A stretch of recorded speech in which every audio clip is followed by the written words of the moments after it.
Can you let them know who we got in the building today? TIP12, the one and only, hottest DJ in the city, coolest producer in the world, Mr. 200 million, Mr. RIAA Gold, Mr. Summertime Shootout himself. Okay. Let's go. Thank you for joining us today. Let the people know where to find you at. Like, what's your platforms? You can find me on all platforms at TIP12, that's TIP12lve. Simple. Okay, so let's get right into it. Where did you get your inspiration from to be a music producer, and why a music producer when you see so many people choose to be a rapper? So I know, when I was a kid, my mom bought me a drum set. And, just like the past years, in my childhood, I was just playing the drums, I was in the band, I was, playing the piano, doing instruments. And then, like around high school, I was kind of like, yo, like, what we doing here? Like, what's the purpose of life? Like, why niggas walk around Earth? What are we doing? You feel me? And I had to realize, like, we all got a purpose. We got a way to basically get back into the world for real. And I learned that music was my way of doing that. And that's when music just became my passion. Simple as that. What's the difference between an engineer and a producer, in your words? The difference between an engineer and a producer. So an engineer is basically that's who records the song. Like that's who makes it a song. So for the producer, that's who makes the beat. You understand what I'm saying? And then when the artist come in and he wants to turn it into a song, that's when you bring the engineer on. He's basically recording the artist to make it into a song. That's the big difference. So who has the hardest job out of the rapper, the engineer, and the producer? The engineer. The engineer. And I say that because I do both. You know what I'm saying? Like, I do engineering on like a little side hustle gig, but engineers got it hard. Not even gonna lie. Okay. So, where do you draw your inspiration from, and like, what's your mindset when you go into the studio to make a beat? My bad. Can you read that question again? All right, so like, where do you get your inspiration from when you making a beat? Like, where do you get the idea or the feel to your fire from when you get inside the studio? So the advantage that I got when it comes to that is, once again, like that is being my purpose. Like that's my passion. So when it's your passion, you just kind of go with your feelings. How you feeling throughout the day? If you had a good day, you can make some turn shit.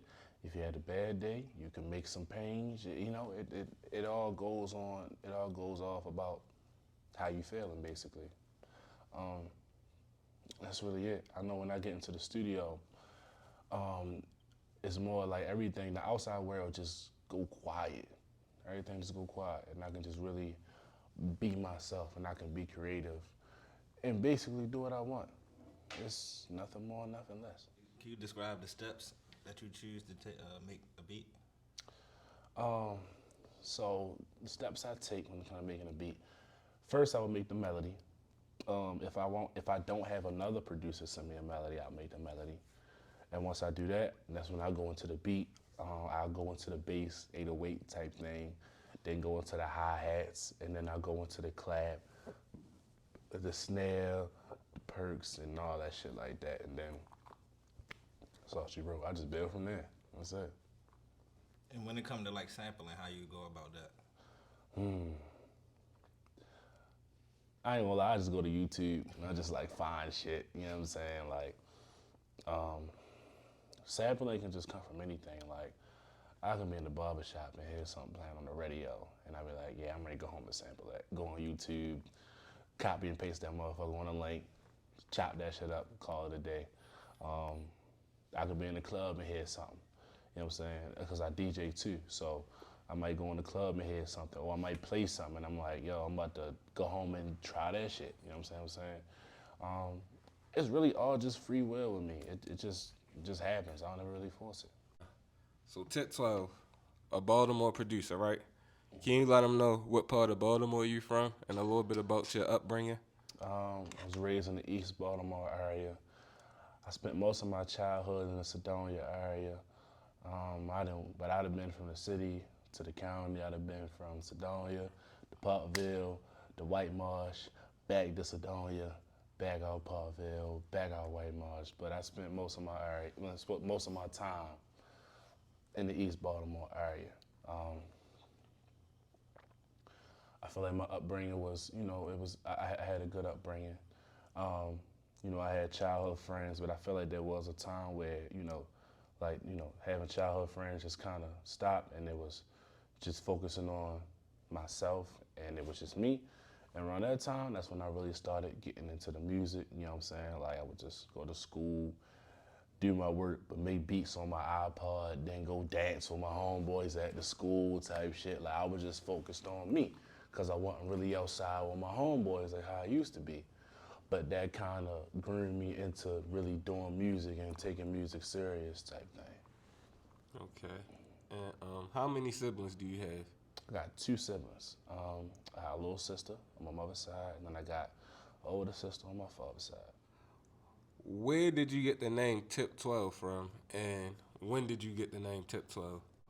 Long story. All right, so I got the name TIP12 from, well, first off, I started making beats at the age of 12.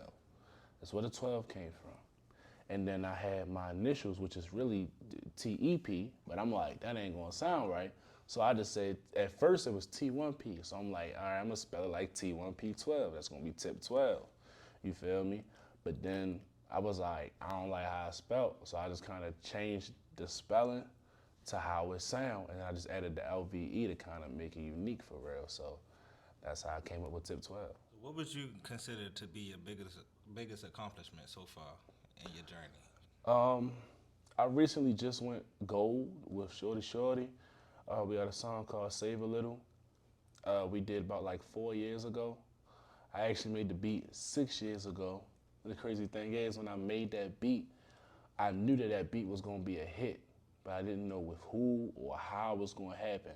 I was still, like 18 around the time? I was working at Lowe's, you know what I'm saying? I made that beat. I'm like, damn, this is before I had the name, any of that. I'm in the crib like, damn, I'm fresh off work. I'm about to make this beat. I don't know who gonna hop on this beat or what. I'm like, this shit gonna be a hit. And now I just went gold for it. That's my biggest accomplishment right now. With the RIAA hit, right?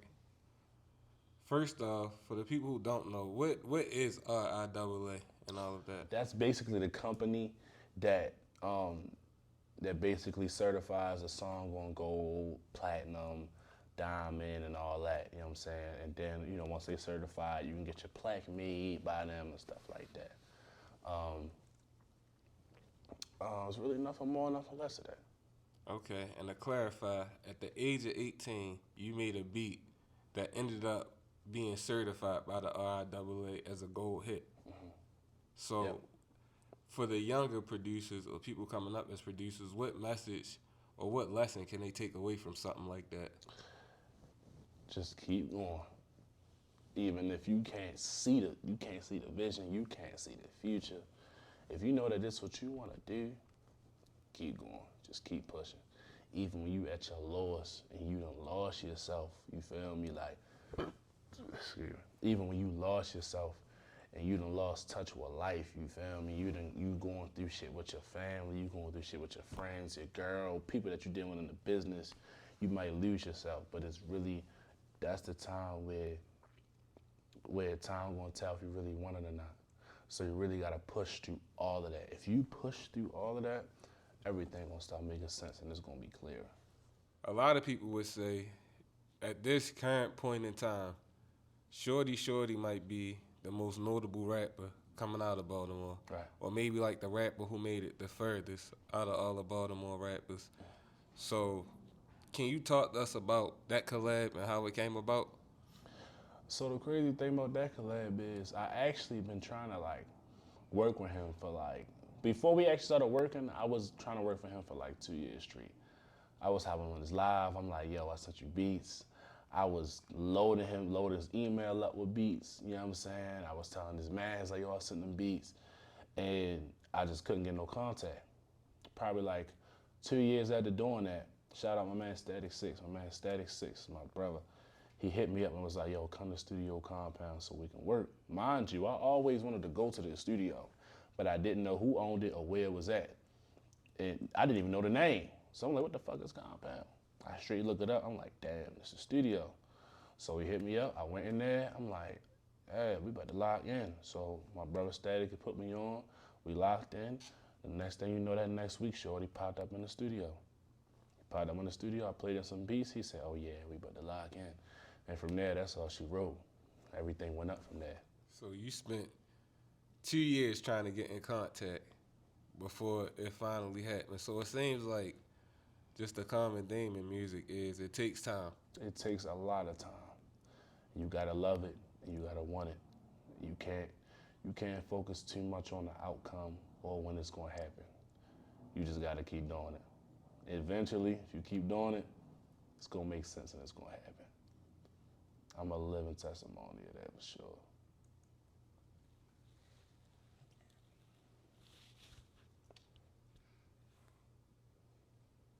So, speaking of that, what Baltimore artists or producers inspired you the most?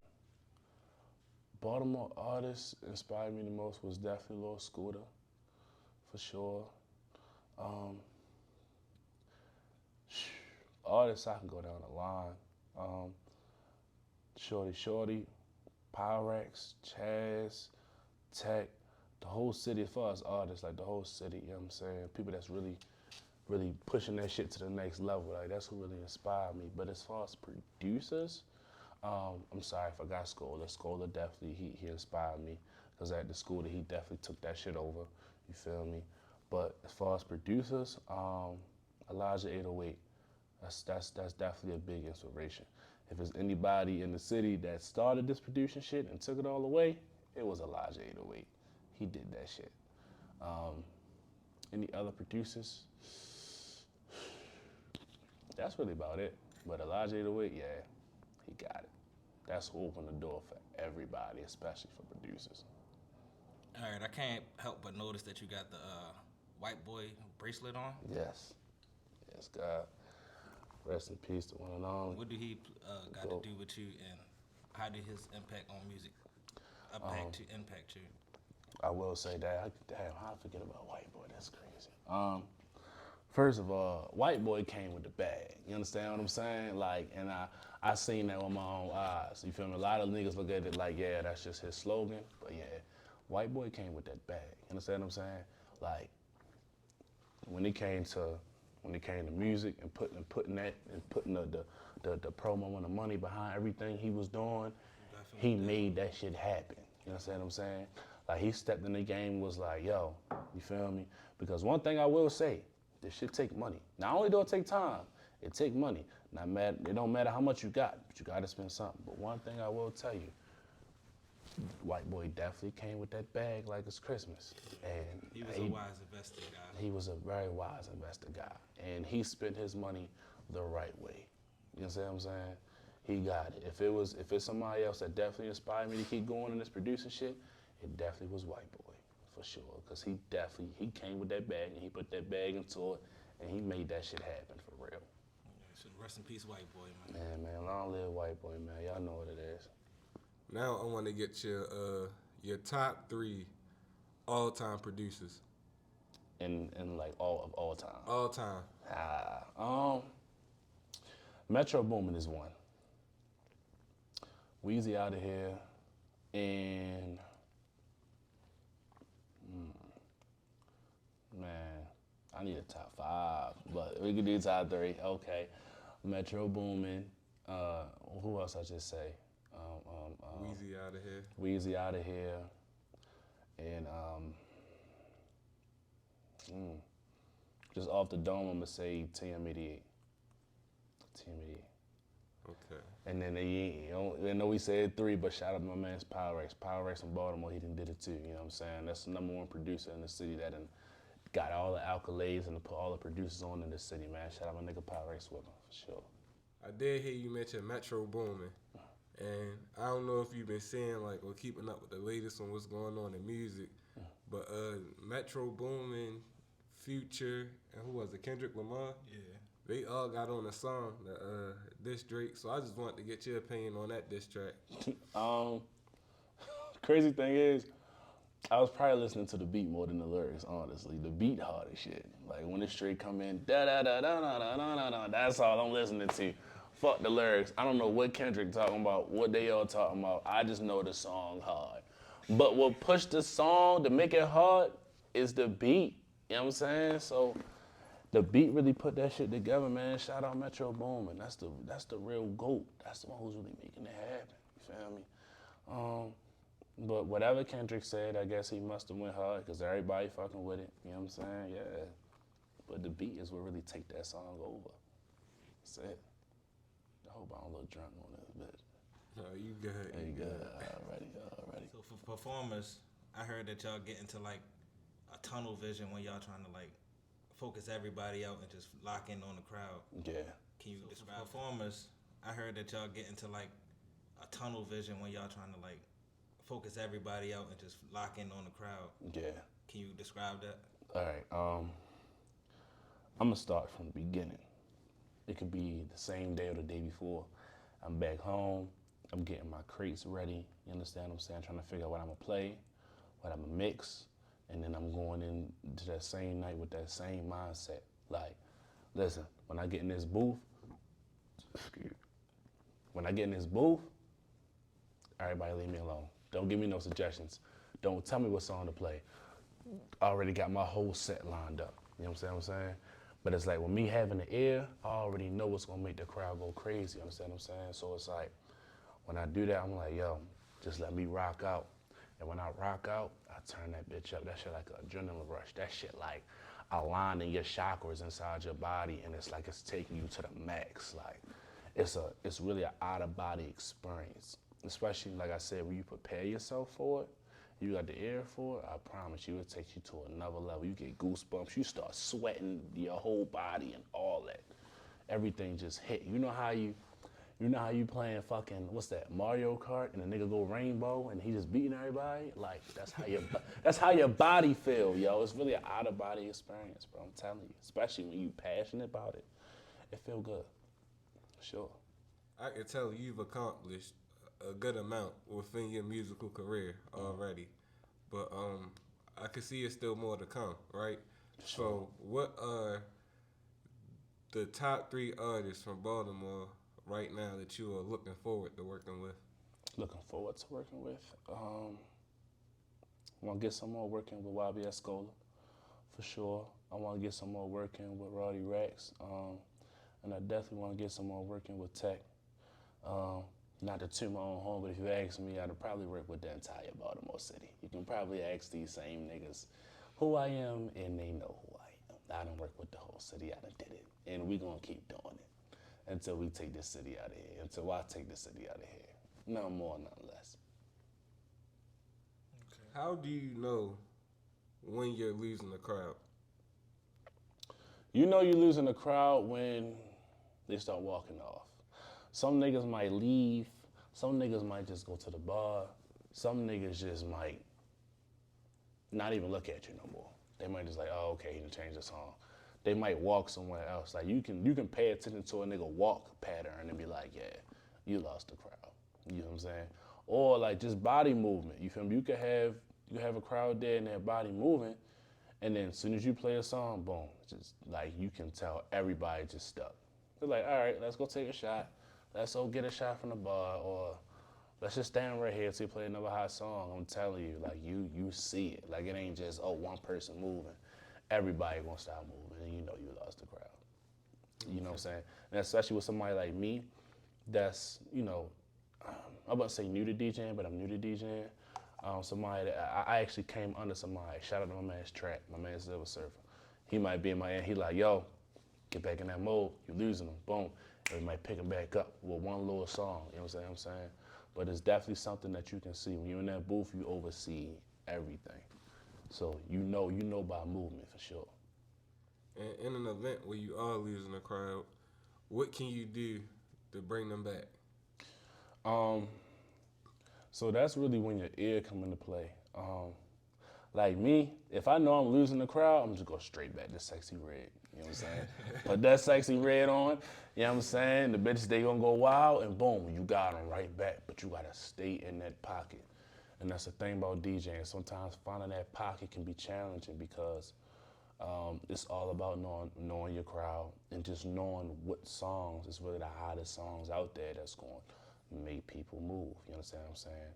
I was talking to a DJ about this earlier. Well, not earlier, probably a couple of days ago. Crate organizing is a very big thing when you DJing.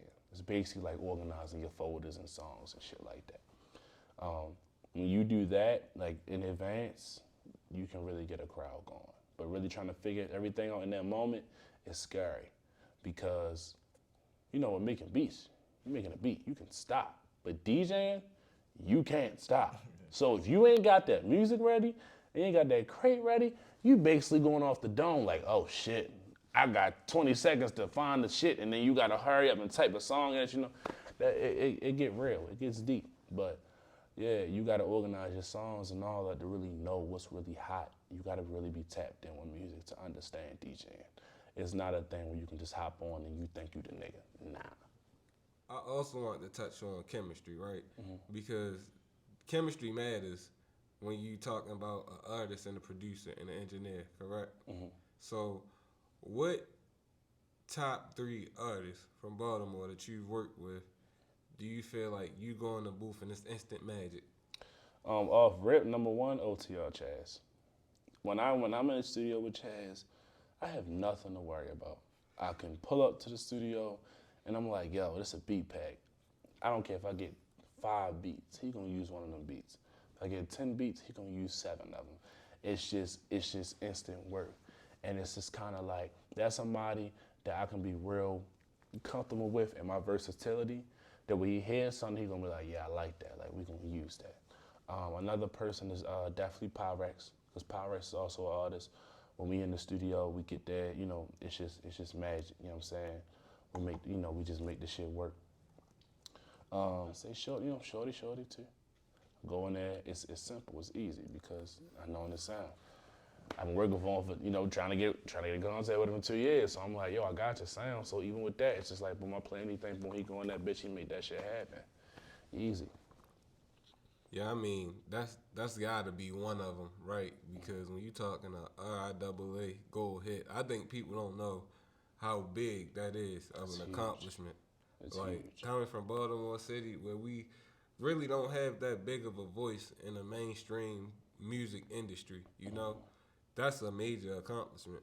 So I would even personally say I think maybe you and Shorty got that chemistry to where as though y'all get together and y'all got the potential to take off. For sure, we got that. We're going to touch on a bunch of different topics that you see going on. One thing I got to ask anybody related to music right now, what's your opinion on P. Diddy? Let me sober up real quick. Honestly,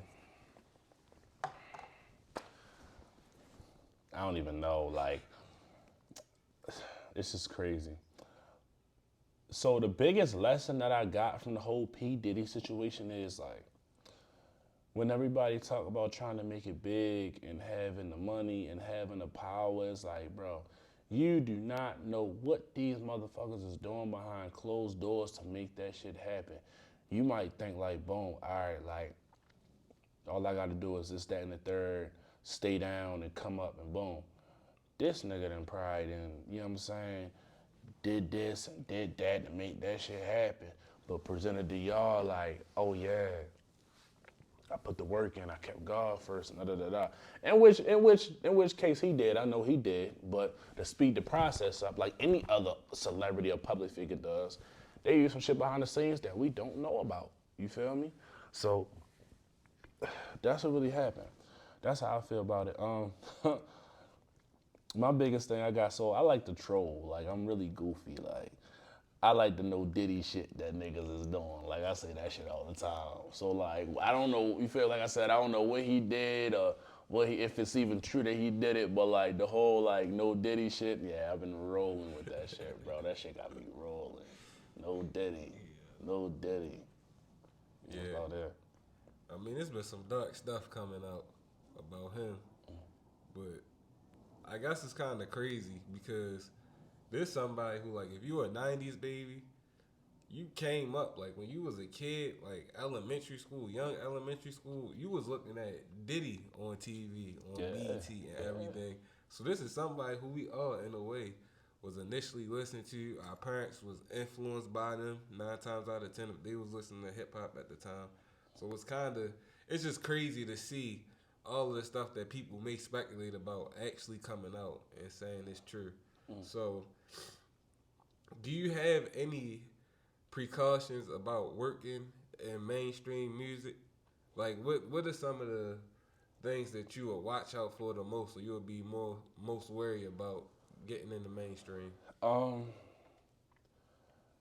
I think honestly, when it comes to being the mainstream, I don't even think I'm really worried about anything. I think my biggest thing is being a man.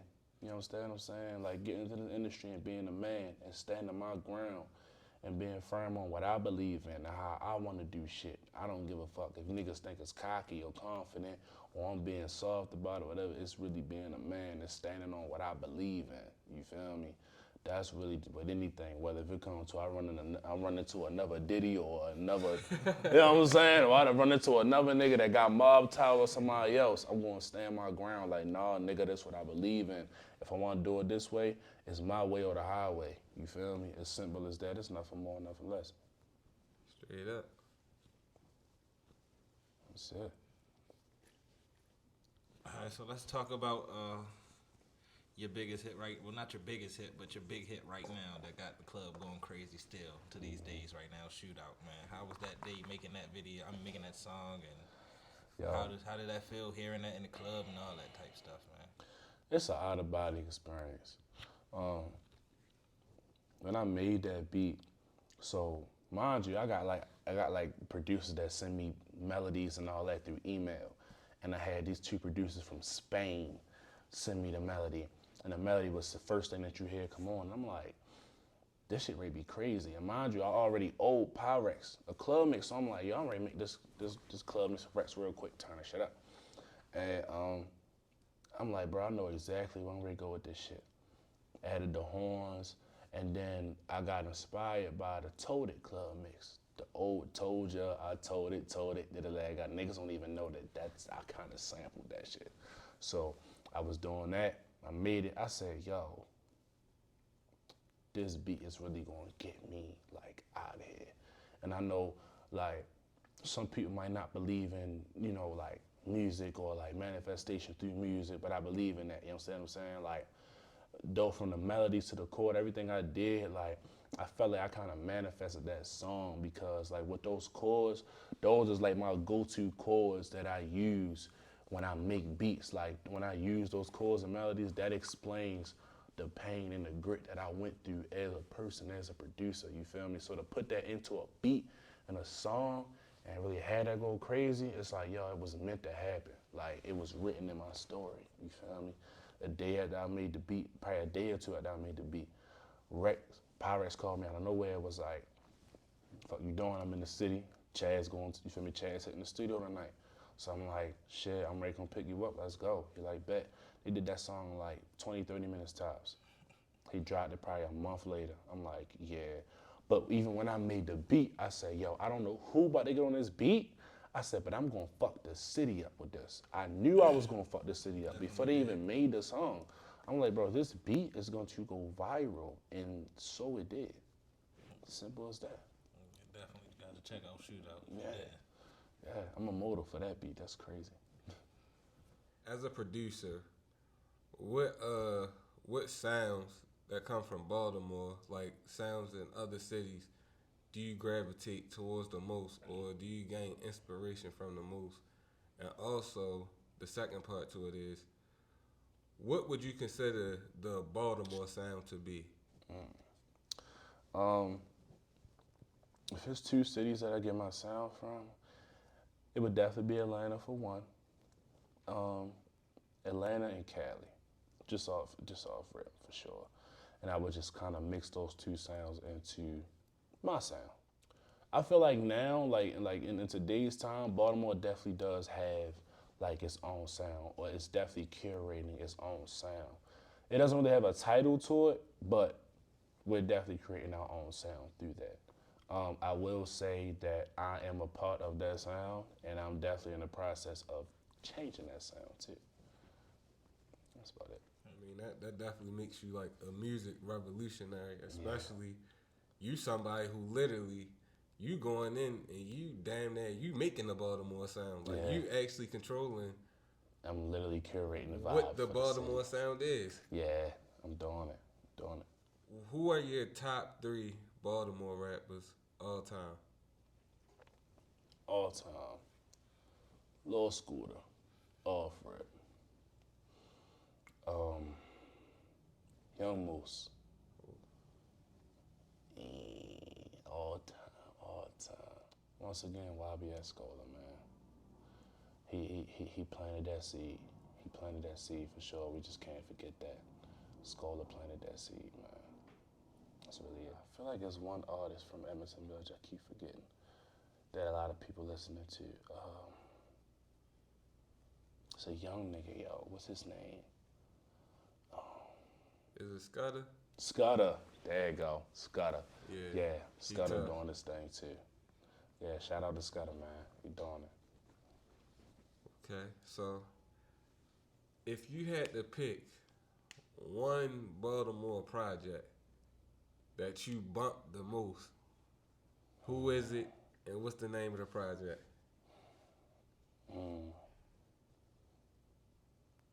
Damn, yo. I'll put my phone off for this one.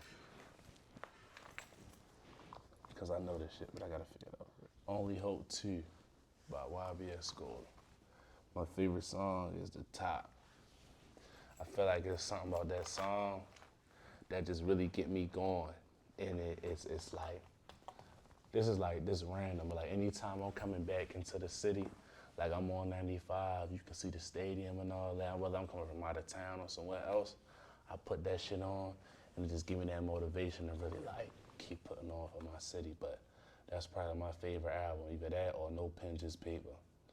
I know I got hella ones I listen to, but yeah, they really like top 2 for real. Those your top. All right, Top 2. Well, sounding like Scholar is one of your top favorite in Baltimore, honestly. Yeah. So besides The Top, what would be your favorite song by him? Shining. Shining. Yeah, can't go wrong with Shining. And do you see the progression from Shining to now? Yeah, for sure. Can you explain it? From going to Shining all the way to like, I Be Tripping, yeah, Facts. huge growth. I know he got more than that. I can't really name him off the head. The Deuce kind of kicking in, but yeah. I Be Tripping is definitely one of the ones. And he still got more on the way. I'm going to get some more in there. We going to have some more on the way. And yeah, we got some hits coming. Shout out YBS School. He doing his thing. I see you got on the infamous 808. Yeah. And you got on, I don't even know how to say her name. Oh, yeah. I know how to say it, the average stuff, but I don't know how to say the name of it. Shout out Infamous AAA. Shout out any Baltimore brands. Yeah, shout out DA. Shout out Infamous AAA. Shout out my man's Craig. That's Mr. Infamous himself. You know what I'm saying? That's my guy. That's my brother. Anything he need, I got him. Anything I need, he got me. You know what I'm saying? There's nothing but love behind what we doing. When I hit the DJ scene, I started doing my thing. He said, yo, whatever you need, bro, I got you. He said, yo, you teach my little brother something. He said, whatever you need, yeah, we gonna make that shit happen. And I already knew that he got my back. One thing about this DJing shit and hitting the scene is like, you're gonna find some people that might be envious of you, they might be jealous of you, but you're gonna find some people that's like, yo, I got your back, I got you. And bro was one of them people was like, yo, I got you. Even to when I curated my first beat battle event, a lot of people don't know, it was a lot of behind the scenes crazy shit going on. But he still kept me in high spirits, like Tip, don't forget, this your event. Run this shit how you gonna run it. Tip, keep your head up. Tip, keep going, keep pushing, keep doing what you're doing. So yeah, Mr. Infamous definitely plays a huge part in my career, man. Shout out Infamous. infamous for life. And back to your beat battle. Where did that idea even come from? So I know like when I was around the camp, right? So the camp, that's my guy Dave, Tendo, all them. They curate events all the time, but they do their own thing and they got their own campaign, right? I always had the idea in my head of like, one day I'm gonna do a beat battle, but kind of seeing them do their own events gave me inspiration to do my own event. And I was working, I was working in a facility called like Noah Ultra Lounge, and I was like, yo, this is the perfect venue to really do my own thing in. And I was like, yo, I'm like, let me do a beat battle. I'm like, yo, nobody in the city is putting on for the producers. Everybody putting on for the artists. Everybody putting on for the DJs. Everybody putting on for the models and all that. But who's putting on for the producers?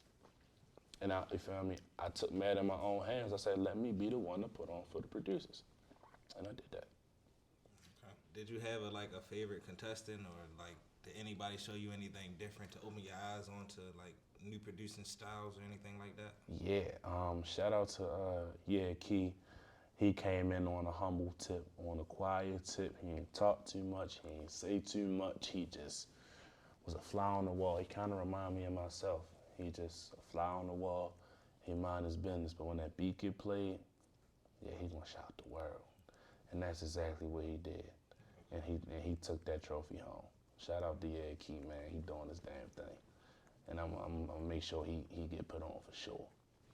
And then I said, did any of those sounds that you heard that night, like did it influence any sound to put into your music? For sure, for sure.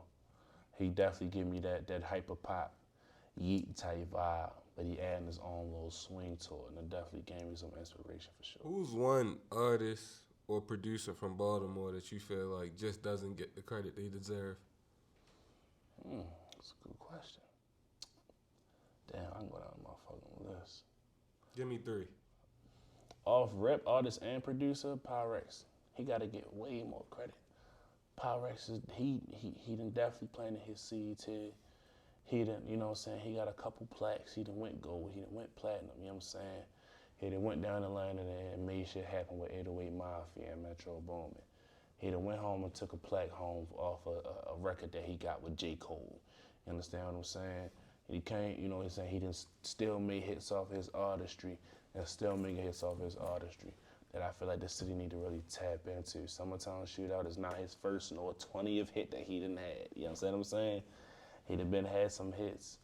Another producer, Dude Clay. Shout out my man, Dude Clay. Dude Clay got a lot of motion going on.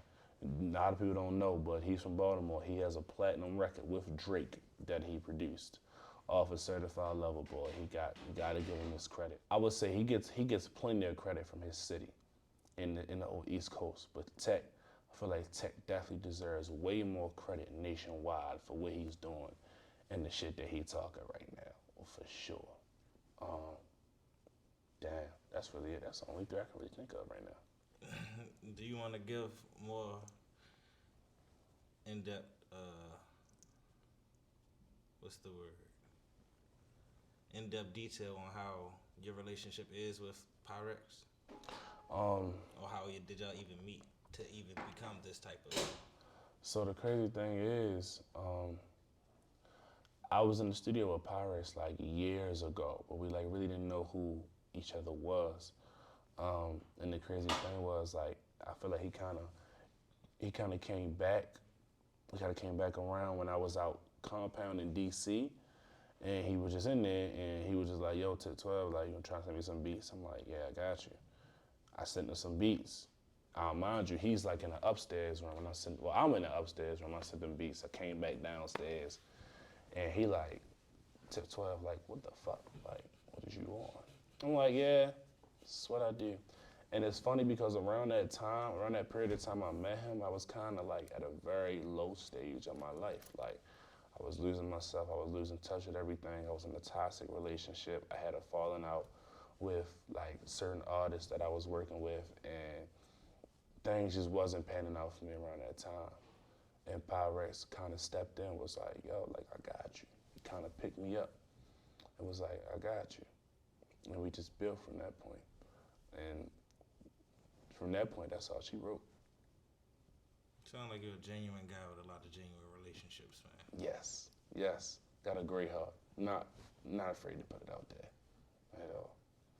You know, when you doing what you love and you called to do something, you just do good, and the good gonna come to you. Simple as that. Okay. So who do you think should be interviewed next on this platform? Off rip OTR Chaz.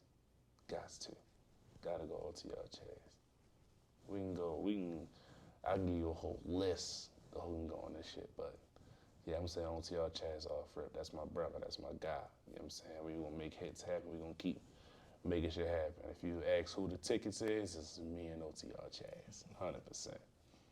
We're going to have to make that happen. Yeah, let's make it happen, baby. Do you have any closing messages you like to give to your fans? And also, when they can be expecting some new TIP12?